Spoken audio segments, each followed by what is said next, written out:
Hello students, welcome to my channel Aditi Devi's tutorial. Follow my channel, subscribe it, share it आणि bell आयकॉनवर click करा म्हणजे तुम्हाला माझे नवीन येणारे व्हिडिओज अपडेशन तुम्हाला मिळत जाईल. ओके. काही स्टुडंट्सकडनं मला मागणी आली की टीचर प्लीज 10th चॅप्टर पण घ्या एकदा, division of polynomial. Actually it is the very easy chapter. Already you have studied about the polynomials in previous standards because you have I think appear for exam for such type of questions. Classify the given algebraic expressions in monomial, binomial, trinomial. Okay, the algebraic expression which consists the terms, different terms which have some variables also, some numbers also, all type of numbers, maybe positive, negative, whole, natural, all types of numbers it consists. And the indices, index of such algebraic expressions should be the whole number. Negative or zero should not be present. Whole number, zero पण चालेल, but whole number पाहिजे as a index. Such algebraic expressions are known as polynomial. I have written the definition.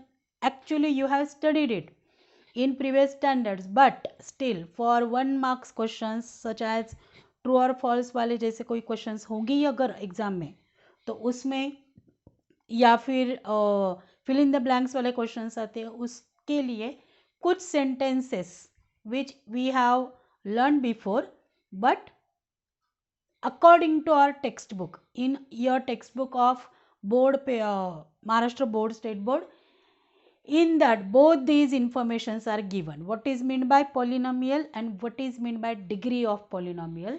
Just like here, the algebraic expression in which every term has one variable and the index of the terms कितने भी हो, monomial हो, binomial हो, उसमें जो terms रहेंगे उनके index numbers should be the whole number. They are called polynomial. और होल पॉलिनोमियल में कितने भी 4 टर्म्स हो, 3 टर्म्स हो, उसमें सबसे ज़्यादा इंडेक्स नंबर जो होता है उसको बोलते हैं डिग्री ऑफ पॉलिनोमियल. तो दीज 2 सेंटेंसेस यहाँ पे हमें इतना पढ़ना नहीं है because name of chapter is division of polynomial. So यहाँ पे कोई ऐसा क्वेश्चन यहाँ पे मैं मोस्टली कंसिडर नहीं करूँगी, लेकिन फिर भी when we go further practice set में नेक्स्ट वाले जो सम सॉल्व करेंगे उसमें I will explain what is the degree of given polynomial etcetera. अभी first concept which I am going to explain that division of monomial by monomial. That means it is known as dividend. जिसको divide किया जाता है उसको dividend बोलते हैं, जिससे divide होता है उसको हम डिवाइज़र बोलते हैं. जैसे यहाँ पे 7m डिवाइज़र है, 21m² is the dividend. Okay, ये डिविडेंड है, डिवाइज़र है. If I will consider only the dividend तो इसकी डिग्री है 2, जो हाईएस्ट इंडेक्स नंबर है वो 2. तो आज हम इस वीडियो में ओनली ये वाला डिवीजन स्टडी करने वाले हैं, division of monomial by monomial, because you can solve it by 2 method, normal or division method, or in this way also. But this first method is applicable only for such type of division. Monomial को जब monomial से divide करेंगे बस उसी division के लिए ये method 1 you can apply in exam. As first sum from your practice set 10.1 is given. Divide 21m² by 7m and write its quotient and remainder.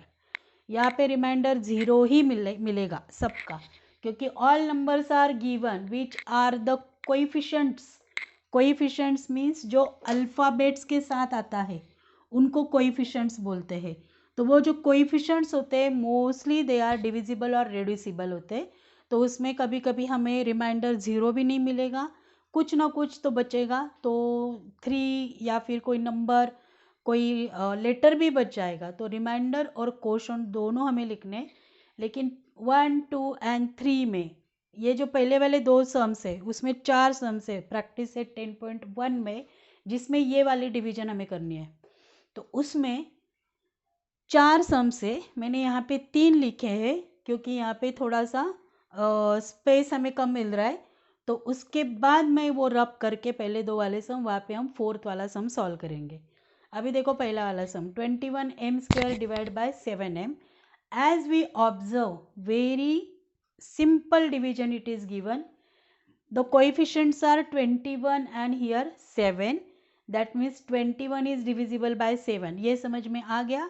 Then you can solve this division in this method also. Because in maths कौन से भी method से sum solve करो, method should be logically correct and the answer should be correct. तो यहाँ पे भी आपको फुल क्रेडिट दिया जाएगा मार्किंग का। तो ये भी हम सॉल्व कर सकते हैं। और do the practice of second method. पहले फर्स्ट वाली मेथड देखो, मैंने लिख लिया ये डिवीजन का sign we can write in this way also as a ratio form 21m² upon 7m। 21m² को मैंने इस तरह से थोड़ा सा डिवाइड कर लिया नंबर्स में 21 into m² means 2 times multiplication of m। So I have written m here. और यहाँ पे देखो as here now see all the numbers are in only having only 2 operations division and multiplication only. At that time we can cut the numbers directly which are like terms. m ये like term है इसलिए मैंने उसको cut कर दिया। अभी देखो ऊपर वाले m के लिए नीचे कोई दोष नहीं है कट करने के लिए, but this 21 is divisible by 7, so divide it directly. You can reduce this number as 7 1s are 7, 7 3s are 21, so it becomes at the numerator it is 3 and यहाँ पे एक बचा है m। अभी डिवीजन में कुछ नहीं, न्यूमरेटर में सॉरी डिनोमिनेटर में कुछ नहीं बचा है, तो हमारा आंसर आपका क्या आ गया 3m is the quotient actually, और कुछ नहीं बचा है, रिमाइंडर इज 0। चलो अभी वही डिवीजन को we are going to solve in this way actually our division method. तो इस पे क्या कंसीडर करना पड़ता है नाउ, यहाँ पे बच्चे थोड़ा सा कंफ्यूज हो जाते हैं हाउ टू डिवाइड इट। सबसे पहले कंसीडर करो द कोएफिशिएंट्स, दैट मीन्स जो नंबर आता है ना लेटर के साथ उसको कंसीडर करो पहले। अभी यहाँ पे 7 है, यहाँ पे 21 है। चलो फाइंड आउट 7 टेबल। इन 7 टेबल में 21 है how many times it comes 3 times. 7 का ट्रिपल बिकम्स 21, दैट मीन्स 3 तो है ही, मीन्स इस 7m को हमें 3 से तो मल्टीप्लाई करना ही है टू गेट 21। यहाँ पे सिंगल m है, m को स्क्वायर करने के लिए यहाँ पे तो स्क्वायर है ना, यहाँ पे सिंगल m है तो हमें और एक m की ज़रूरत है, that means we have to multiply 7m by 3m। ये हो गया explanation. In exam no need to write the explanation, directly do the division. So 7m को मुझे 3m से अगर मल्टीप्लाई करना होगा then I will get this answer, very common sense, means 3m is our quotient. तो ये आएगा ऊपर 3m। अभी देखो 7 3s are 21, m into m becomes m², उसको सब्ट्रैक्ट कर दिया, बचा क्या, कुछ भी नहीं, 0। m² 0, मतलब do not do this type of subtraction. m² minus m² 0, 21 minus 21 0, ऐसे नहीं है। The whole term is dividing, 21m² minus 21m² becomes 0, हम सिंगल 0 लिखते हैं। So common sense, what is quotient? For quotient you can write capital letter Q and dot it, that means quotient is 3m, and what is remainder? Write it as r only, r is equal to 0. It is your final answer. Similarly, see here, you can apply first method also, you can apply second method also. If we try to divide it by first method, it becomes very easy. I am writing about the first method, so I am explaining it with a star first. पहला वाला star 40a³ divided by minus 10a, so concentrate here. Minus division और multiplication के science के rule एकदम same होते हैं, addition और subtraction के सेम रूल्स है. If opposite signs are there, answer is always negative. Plus, minus, division is always minus. Okay. So, equals to, like the first step, 40 into A into A into A. 3, A cube है. Divided by minus 10 into single A. First A, second single A cancel हो जाएगा. Minus 10 divided by 40 becomes 10 minus 1, 10 4 जा 40. इनके लिए कोई नहीं बचा है नीचे, तो ये a इंटू ए बन जाएगा, a स्क्वायर बाद में, and plus minus becomes minus 4a square is the quotient, and here is also remainder 0. But ये मेथड आप अगर प्रैक्टिस कर सकते हो, because it is not applicable for all type of divisions, क्योंकि यहाँ पे अगर आप देखोगे ये 9 और यहाँ पे 48 है, तो 9 के टेबल में 48 है ही नहीं, तो डायरेक्टली डिवाइड नहीं हो रहा है. तो इस डिवीजन में पहला वाला मेथड हमारा एप्लीकेबल नहीं है. So I will suggest you do the practice of second method. So I am going to solve this second sum by our method 2. So here I will write, if you are solving it in exam, do like this. चलो हम लिख देते हैं word हमारा solution. कौन सा वाला? Second वाला method we are going to apply. 40a cube is the dividend. What is divisor? minus 10a. चलो अभी एक्सप्लेनेशन के बारे में सोचते हैं. यहाँ पे 10 है बट माइनस नॉट प्लस, और यहाँ पे 40 है. अभी इस 10 को कौन से नंबर से हमें मल्टीप्लाई करना चाहिए, that we will get the number 40. पहले 40 और 10 को कंसीडर करो. चलो माइनस 10 है, कॉमन सेंस हमें ये तो पता है 10 4 40, बट 10 को 4 से मल्टीप्लाई करना ये पता है, but answer is plus. Minus minus becomes plus, so this 4 should be the minus sign. ये तो समझ में आ गया. माइनस 10 को अगर माइनस 4 से ही मल्टीप्लाई करोगे तो ही you will get the answer plus 40. अगर इसको प्लस 4 रख दिया तो माइनस प्लस बिकम्स माइनस, तो ये प्लस माइनस तो माइनस हो जाएगा, इसलिए we have to need the minus 4. And here is a cube, 3 a's are there. हमारे पास सिर्फ सिंगल a है, तो इस a को बैलेंस करने के लिए हमें उसको किससे मल्टीप्लाई करना पड़ेगा? स्क्वायर से. यहाँ पे एक ही है तो हमें 2 चाहिए, तो a को हमें a स्क्वायर से मल्टीप्लाई अगर करेंगे then we will get a cube. तो ये हो गया कोएफिशिएंट्स का, ये हो गया हमारे इसको वेरिएबल बोलते हैं. Here I am calling it as letter. चलो हमारा लेटर बैलेंस करने के लिए हमें इस a को a स्क्वायर से मल्टीप्लाई करना पड़ेगा, that we will get a cube. Minus 10 को माइनस 4 से, so minus 4 and a square is our quotient. So minus 10 into minus 4, 10 4 जा 40, plus minus minus becomes plus. ये minus minus plus, plus minus minus, ऐसे learn करने से ज़्यादा I will suggest to same sign positive, opposite sign negative. ऐसे याद रखो multiplication और डिवीजन का. Same sign positive, opposite sign negative. यहाँ पे देखो सेम साइन आ गया, आंसर हो गया पॉजिटिव. अभी a into A square becomes a cube. Now subtract it, but do not right 2 zeros here. Write only single 0 as your answer, and at the end you have to write the quotient and remainder. So here quotient is minus 4a square, and what is the remainder? Remainder is 0. So here is your explanation of the whole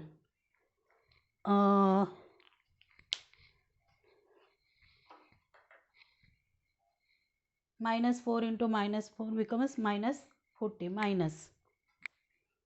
It is 0. So quotient is -4a square, remainder is 0. चलो अभी next वाला, अभी यहाँ पे reminder 0 नहीं आएगा, अभी याद रखो. Now we are going to solve our third sum from practice set 10.1 जो कि है सिर्फ मोनोमियल बाय मोनोमियल.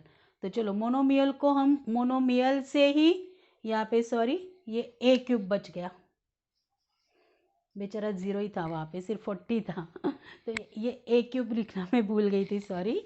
तो ही 0 हो जाएगा. हाँ तो a क्यूब बचेगा ना.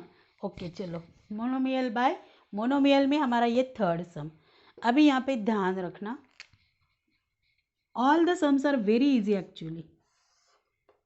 -48p⁴ is our dividend, divisor is -9p². अभी चलो पहले कोएफिशिएंट पे ध्यान दो, ये -9 है और यहाँ पे -48 है. वेन वी यहाँ पे माइनस ही साइन आना चाहिए, तो -9 का टेबल अगर सिर्फ याद रखोगे तो वहाँ पे है 45. 9 के टेबल में 45 है, ये मुझे याद है. Let me check the sum again ना. हाँ 48p⁴ -9p². चलो अगर मैं 9 का टेबल याद रखती हूँ तो 9 5 45 आता है. देखो 9 into 5 is 45, but here 9 is not positive, it is minus. So -9 को अगर मैं 5 से मल्टीप्लाई करती हूँ then we will get the answer negative, -45. 9 5 45 plus minus becomes minus. तो हमें माइनस ही साइन चाहिए यहाँ पे. यहाँ पे -5 से मत मल्टीप्लाई करो, मुझे आंसर माइनस चाहिए तो माइनस ही है. चलो अभी यहाँ पे p² है, यहाँ पे इसने टोपी पहनी है 2 की और इसके पास है 4 की. तो चलो इसको बैलेंस करना है हमें. अगर यहाँ पे 2 है तो 2 को और रेज टू 4 करने के लिए हमें उसको स्क्वायर में ही चाहिए. सो p² को हमें मल्टीप्लाई करना है p² से, then we will get p⁴. ये है डिवाइजर वाला. ये डिवाइजर को कौन से लेटर से मल्टीप्लाई करना पड़ेगा, p² से ही, then we will get p⁴. क्योंकि यहाँ पे वेरिएबल हमारा इंडेक्स 4 के साथ है, हमारा यहाँ पे इंडेक्स 2 है. चलो इसका तो पता चल गया. अभी -9 into 5 करना पड़ेगा, then we will get -45. So what is our quotient, 5p² is the quotient. So 5p². If I will multiply, it is -45. p² into p² becomes p⁴. But as we do normal subtraction we do, so I have written this sign indicate I am subtracting these two. If I am subtracting, always keep in mind the sign of, if there is subtraction, sign of second polynomial should be changed, it becomes plus. Minus minus ये plus बन जाएगा, नहीं तो you will add this. -48p⁴ -45p⁴ को हमें subtract करना है. जब सब्ट्रैक्ट करते हैं तो सेकेंड पोलिनोमियल का साइन चेंज होता है, वो प्लस हो जाता है. अभी इनको कंपेयर करो, ये -48 है, ये +45 है, तो माइनस प्लस का सब्ट्रैक्शन होता है, signs are not same, so do subtraction. 48 से 45 गया, 3 बचा. And always give the sign of bigger number. So 48 का साइन माइनस है तो इसको जाएगा माइनस साइन. p² तो p⁴ कैंसिल हो गया, तो वो कैंसिल नहीं होता है. 48p⁴ माइनस 45, तो ये बनता है -3p⁴। तो ये आ गया रिमाइंडर, ये आ गया हमारा कोशंट, और ये बच रहा remainder. Then write your answer as a quotient and remainder, and I think you are able to solve the practice set 10.1 का। हमारा आएगा क्वेश्चन नंबर है 4 वाला, which is very easy. Fourth, third का 16/3। ओके, 10.1 का हमारा first, second, third and fourth. Third question तो हमारा हो गया। If you get, so in next video I will explain the third sum again. Actually it is also the correct, but if you want to get the zero remainder, then यहाँ का थोड़ा सा change हो जाता है, but no need to show that the remainder should be zero. This is also the remainder and quotient, but as per your textbook, answer is given somehow different answer is given in your textbook. So in next video I will explain the third and fourth sum again with different way, how to get the zero remainder. Actually remainder जीरो ही रहना चाहिए, ऐसी कोई बात नहीं होती, but I will explain in another way also the third sum and the fourth sum in next video. Okay, till then, goodbye, take care, and please follow my channel, share it, subscribe karo, and do your studies very concentrately. Okay students, bye bye.